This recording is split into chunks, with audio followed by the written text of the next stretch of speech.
Hurmatli Nishonmark ovchilik do'koni a'zolari, bugun obzorimizda Veximis Tron Gen 2 ni kamuflyajini sizlarga ko'rsatamiz, obzor qilamiz. Kamuflyaj rangi 6.5 kalibr. Hozir buni qanaqa qilib havo to'ldirishni o'rgatamiz. O'qdonga o'qqa joylashni o'rgatamiz. Tron Gen 2 kamuflyaj rangi 6.5 kalibr. Buni komplektida o'zini keysi bo'ladi. Ikkita magazini bo'ladi. Magazin sig'imi 10 ta donadan bo'ladi, 6.5 ta. Zapravочный shtutlari bo'ladi, nasatkasi bilan. Shtutlari bo'ladi, nasatkasi bilan. И o'zini rim komplekti bo'ladi. Mana shu zavod upakovka bo'ladi. Endi buni o'q joylashni o'rgatamiz. 6.5 kalibr JSB o'q bo'lsa, juda o'yin barordan kelib, mo'ljalga aniq tegadi. Mana buni shishasini 10 tomonga bo'lamiz. Mexanizm ochiladi. Bitta donasini olamiz. Mana mexanizm to'xtadi.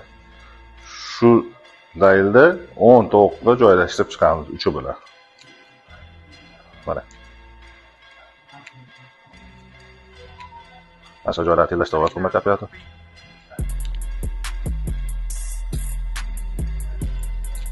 Mana tayyor bo'ldi. 10 ta 6.5. Endi bunga havo damlaymiz.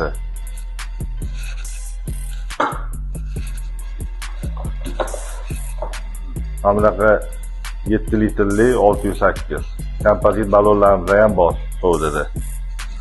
Shtutlari mana joylashtirib qo'yganmiz oldindan. Bismillah deb havo uramiz.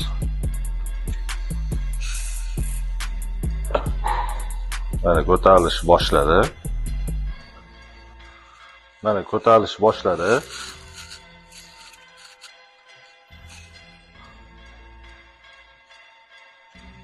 Buni zavodskoy reduktori manometr ko'rsatkichi 120 bo'ladi. Xohlasangiz uni 140, 150 gacha ko'tarib olasizlar, xohlasangiz tushirib olasizlar. 250 gacha davleni ko'taradi, lekin 220, 230 qilganingiz yaxshi. Mana hozir to'ldi. Ochishga tayyor. Juda sifatli, juda qulay Tron Gen 2. Magazin joylashishini ko'rsatamiz. Zato oxirigacha tortiladi. Mana. Chap tomonidan mana o'zining yo'li bor. Sekin joylanadi. Mana. Zato qo'ysanglar, o'q joylanadi. Tron Gen 2 6.35 250 metr sekund o'q tezligi, 80 o'q otadi, 53 joule.